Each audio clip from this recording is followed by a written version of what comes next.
نمیدانم چی میخواهم خدایا، و دنبال چی میگردم شب و روز. چی میجوید نگاه خسته ای من؟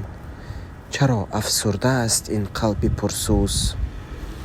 ز جمع آشنایان میگریزم، به کنج میخزم آرام و خاموش. نگاهم غوطه‌ور در تیرگی ها، به بیماری دل خود میدهم گوش. گریزانم از این مردم که با من به ظاهر همدم و یک رنگ هستند، ولی در باطن از فرط حقارت به دامانم 200 پیرایه بستند. از این مردم که تا شعرم شنیدند، برایم چون گلی خوشبو شکفتند، ولی آن دم که در خلوت نشستند، مرا دیوانه بدنام گفتند.